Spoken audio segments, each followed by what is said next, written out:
Welcome to the Exec Exchange, 15-minute podcast in which a leader from the water sector shares a story to inspire, educate, and inform other water sector leaders from around the globe.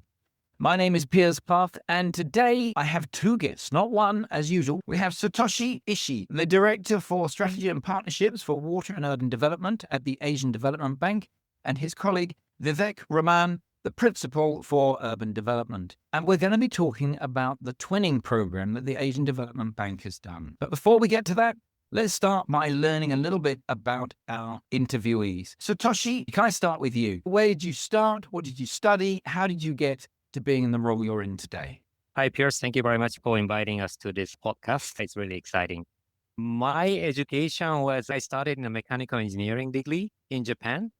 And then I went to the UK for a master's and PhDs in environmental study, where I then shifted to environmental engineering and then urban engineering. I had a bit of working experience in Japan, Banco International Corporation. That led me to the Asian Development Bank. So I joined the bank 17 years ago. First 7.5 years, I was in East Asia operation, basically working with the People's Republic of China.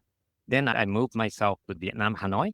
And now I'm back in HQ in charge of the water and urban sector, director, strategy and partnerships. And we're going to come back to what is the Asian Development Bank and what is it you do in a minute. But let me go to Vivek. Fill in the gaps about your background as well, please. I studied economics. My undergrad was in London, and then I moved to the US to do my master's. And then I'm a product of MDBs. I worked at the World Bank for a long time. Water and sanitation was my core sector. Then I moved to the UN briefly, and I joined ADB around 7 years ago. I worked a little bit on knowledge and innovation at the very beginning, and now back to my core sector here, working with Satoshi in strategy and partnerships. So what we've got are two internationally educated people who've been with the Asian Development Bank for quite a long time. So you know how the system works, you know how to make an impact. Satoshi, tell me about the Asian Development Bank. What is it? Give us a sense of the scale and the purpose. Why does the Asian Development Bank exist? Asian Development Bank is one of the regional multilateral development banks. We do both public and private financing. But we are a regional development bank, so we primarily working on a government, on a public sector. So we do financing the infrastructures and also promoting policy reforms.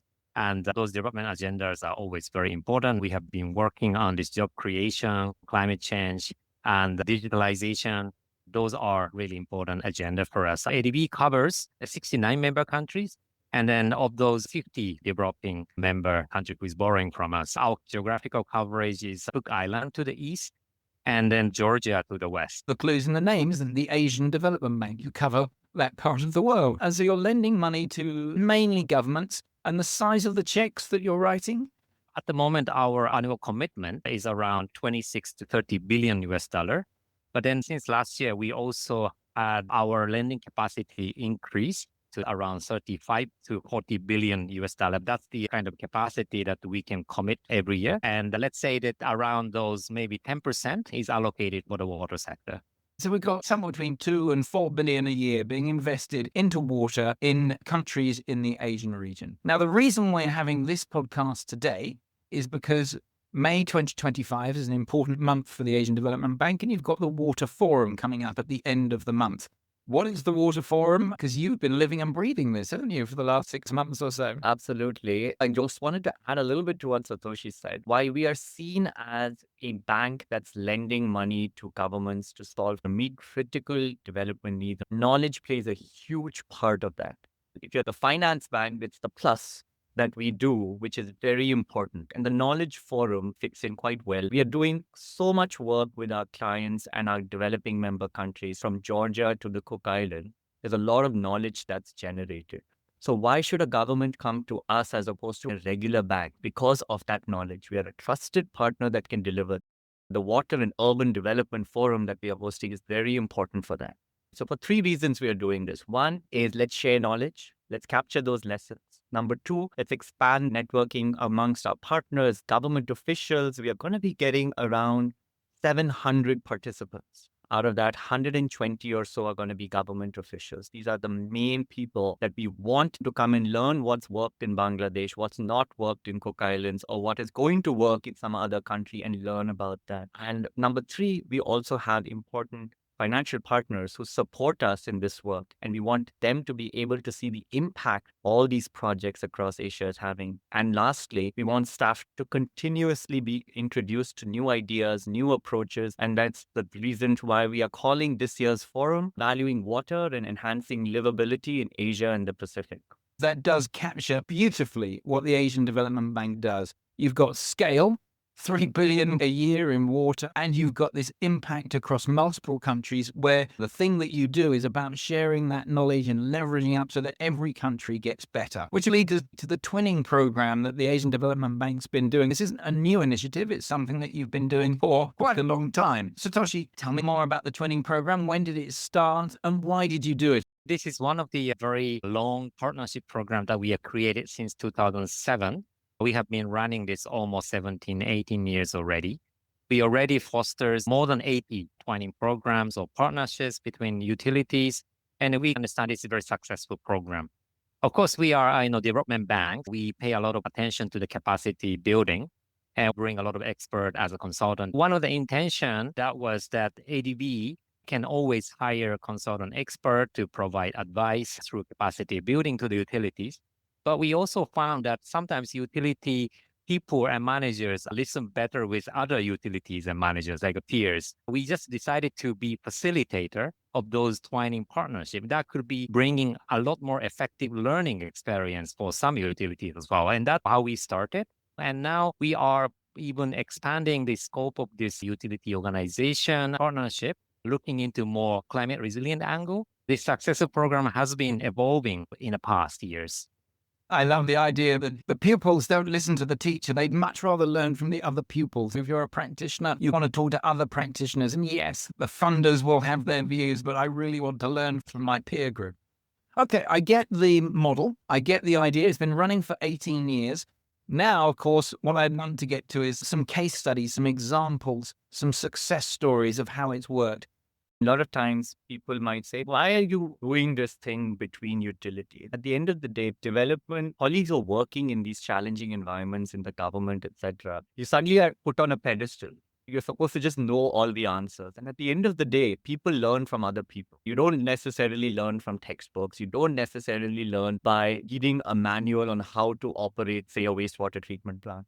This is where I think ADB has been playing a great role for the past 17, 18 years. We've done 83 twinnings across this 17, 18 years. There's been plenty of lessons learned by the organization, by the partners at the end. And one of the biggest things that we learned is that there's tangible learning of this is the memorandum of understanding. You're going to help us on, say, non-revenue water, billing and collection efficiency, wastewater treatment options, etc. But the intangible really matters. The relationship that you form between two utility folks sitting in different parts of Asia, that number that you have to be able to say, I'm stuck here. Can you help me? I've seen this happen. That can never be quantified. And we all do this in day-to-day life. So why shouldn't we be doing this in our day-to-day work as well for these folks? So that's really been the greatest for us, the reason why we are very proud of this program. There have been plenty of successes, and I'll try and tell you some stories of what have been the tangible successes as well. Let's talk about the story between the Water Authority of Fiji and Sydney Water. This happened a couple of years ago, but non-revenue water was the big topic, and we wanted to twin these utilities to learn about that. So every twinning runs around 12 months to 18 months because you can't do it in just one visit. That's been a huge lesson that we learned. $1.3 million saved in less than 2 years by helping them curb that non-revenue water. We quantified this. Additional income was generated from anywhere between $2,000 to $6,000. And we helped them increase their capital funding to around $82 million as a result of the business planning exercise that the two utilities learned from each other. And what's the flow of information from Sydney Water to Fiji? Or was there also a flow of learning from Fiji to Sydney Water? It's so interesting. You think it's going to be one-way learning, and it never is. Almost every mentor at the end, when we do a closing ceremony, says, we learned so much from our mentee as well. And that's something that we don't really capture because when you share the result, it's always the $2,000 saved or $82,000 generated in income. But every mentor report says repeatedly that learning was both ways. So now let's talk about the future of this program. It's been running for 18 years. Satoshi, is it tired and coming to the end of its run, or is it still got life to go? And if so, what does that future look like? We are interested to continue, not because demand is increasing, but we are looking at Asia and Pacific market and where all the water utilities are now looking more business minded. And that's very important for us because for ADB to remain relevant in Asian Pacific, we are shifting rapidly to the private sector financing. So of course, some of the utility might be receiving the public sector financing through the government. Now, some of them are corporatized and some of them are more business minded, more innovative CEOs. So we like to make sure that those water utilities are really moving, and that kind of shift we like to support in the coming years. We started off with technical assistance, technical peer-to-peer learning, and that continued to be relevant. But then we like to maybe add more into governance, financial management, business strategy, and so on. I think ADB would like to continue fostering those peer-to-peer learning in a different areas. We want to continue expanding this, and then hopefully this is going to keep us relevant in a sector and in a region. I'm absolutely certain it will. We started this podcast talking about the Asian Development Bank's Water Forum coming up at the end of the month. And there's going to be multiple mentors and mentees there. I believe the plan is that over the coming months, we'll be talking to some of those mentors and mentees on this podcast and sharing some of those learnings. Is that correct? Absolutely. Our twinning program is called the Water Operators Partnership for Resilience. The internal acronym we use is WOP for R. So we've got WOP for R 2.0 coming.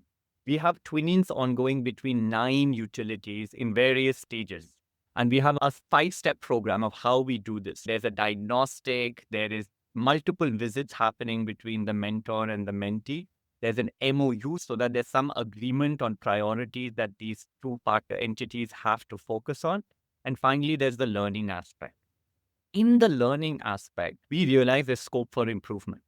I feel like there should be more effort put in to capture this kind of work that we are doing. Number 2 is we're also trying to reach scale, connecting it much closer to ADB projects that are ongoing, where this kind of component cannot be embedded in a typical project document. This is the additional support the government gets when they work with ADB. So that knowledge sharing is a big part. This podcast is a big part of that. We want to reach audiences across the globe. And then there's going to be a whole bunch of other efforts, more traditional and non-traditional, to capture that knowledge that's been learned. I am delighted that the Executive Exchange can help facilitate that, because this is so important for the global water sector to learn from our peers. Now, we've run out of time, but if I could just ask you in 20 seconds each, what advice would you give your younger self if you could go back 20, 25 years? Would you be working at the Asian Development Bank? Would you be working in water? Let's start with you, Satoshi. What advice would you give a younger Satoshi if you could speak to him now? At that time, I finished my PhD at Imperial College, and then I was looking for a job. And I was thinking about Asian Development Bank. I would like to advise that the younger Satoshi should continue striving. My career has been always in the engineering area, but I would recommend him to study more about management or some sort of business-minded private sector skill set. Of course, the reason we ask this question is because there will be people at the early stage of their career listening to this thinking, how do I become the Satoshi of the future? Work harder is basically the message there. Vivek, what would the advice be that you give your younger self? I just want to say I'm still relatively young. It gives the impression that I'm like this really old person. I'm very happy where I am in my career. I don't know how to work in a private sector. But if I was going 20 years back, I would have said things are complex on the ground. There's no easy fix solution. And therefore, you have to chip away at it. And 20 years ago, I thought you'll come in, you'll just provide some water taps and build some toilets and the world will be a better place. There's so much more behind that. If I'd recognized that, I would have paced myself differently.